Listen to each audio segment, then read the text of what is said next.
अस्सलाम वालेकुम students, heat and thermodynamic series के अंदर अभी हम heat engine plus corner refrigerator combined का सेकंड पार्ट स्टडी करने वाले हैं।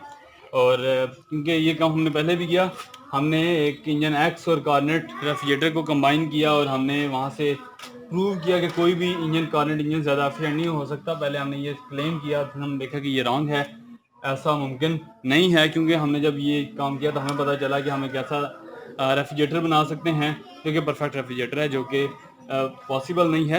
वंस अगेन जो प्रिंसिपल है जिसकी बेस पे हम ये चीज़ें प्रूव करते हैं वो ये है कि फिजिकल रियलिटीज़ एक दूसरे को सपोर्ट करती हैं। अगर आप एक को गलत अज्यूम कर लें तो उसका रिजल्ट किसी और को भी गलत प्रेडिक्ट करेगा।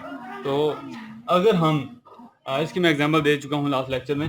तो अगर इसका मतलब ये हो कि अगर अगर हम अज्यूम कर लें कि कोई इंजन कॉर्नर इंजन से ज़्यादा एफिशिएंट है, ठीक है, तो अगर उसका जो रिजल्ट है वो किसी और स्टेटमेंट को भी रॉन्ग प्रूव करे, जो एक और फिजिक्स के कानून को भी गलत साबित करे, तो आपको मतलब कि ये तो आप वहाँ से समझ जाएंगे जो हमने अज्यूम किया था वो ही गलत है। तो इसमें ऐसा ही हुआ कि आपने ये चीज़ अज्यूम की और आपको जो रिजल्ट मिला उससे आपको पता चला कि परफेक्ट रेफ्रिजरेटर इज पॉसिबल, जो कि वायलेशन है। हम पहले पढ़ चुके हैं कि परफेक्ट रेफ्रिजरेशन पॉसिबल नहीं है, ठीक है। तो इसका मतलब हुआ कि ये स्टेटमेंट रॉन्ग है।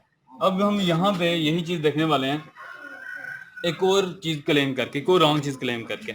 ये हमने देखा था कि परफेक्ट इंजन पॉसिबल नहीं है, तब मैंने एक और रीज़न से ये बात समझाई थी आपको कि सिंक ना होना, अगर सिंक ही ना हो तो हीट फ्लो कैसे करेगी, ठीक है, ये बात ठीक है।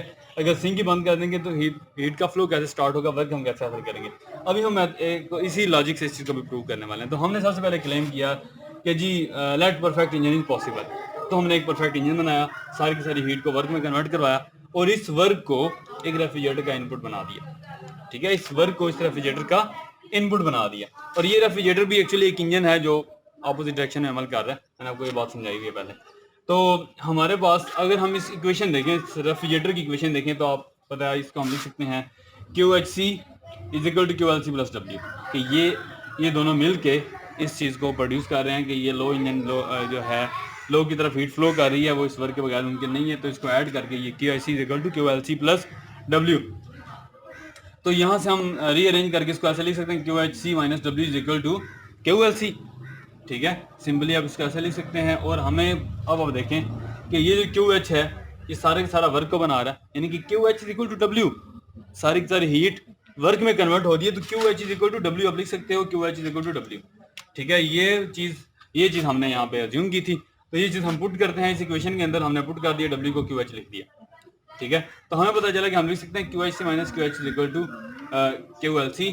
तो हमें पता चला QHC minus QH is equal to QLC। इसका मतलब ये हुआ कि हम इन दोनों का जो कम्बो है, कम्बिनेशन है, इसको हम QLC लिख सकते हैं। तो हम इसका मतलब एक ऐसा इंजन बना सकते हैं इसी सेम टेम्परेचर TH और TL के दरमियान, यानी कि ये सारे को मैं जनरलाइज करके एक सिंगल फिगर बना रहा हूँ जिससे हम कोई मीनिंग निकाल सकें। तो हमें पता चला कि हम एक ऐसा इंजन बना सकते हैं, ठीक है, जो खुद से ही, क्योंकि ये सारे कम्बिनेशन को मिलके मैं यहाँ से पता चला कि मैं QLC लिख सकता हूँ। QHC और QH का जो कम्बिनेशन है उसको मैं QLC लिख सकता हूँ।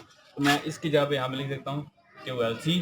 तो यहाँ पे ऑलरेडी QLC है, तो इसका मतलब हुआ कि ये तो एक ऐसा रेफ्रिजरेटर बन गया जिसको वर्क की जरूरत ही नहीं और वो लो रिजर्वायर से हाई रिजर्वायर की तरफ हीट को फ्लो करवा रहा है। तो दैट इज अ वायलेशन। इसका मतलब हुआ कि जो आपने अज्यूम किया था दैट वाज आल्सो वायलेशन, ठीक है। तो इसका मतलब ये हुआ कि ये स्टेटमेंट भी रॉन्ग प्रूफ होगी, ठीक है। तो बिल्कुल जिस तरह से हमने ये लास्ट में प्रूव किया। तो सो दैट्स ऑल फ्रॉम हियर। इस चैप्टर से हम यहाँ तक ही करेंगे।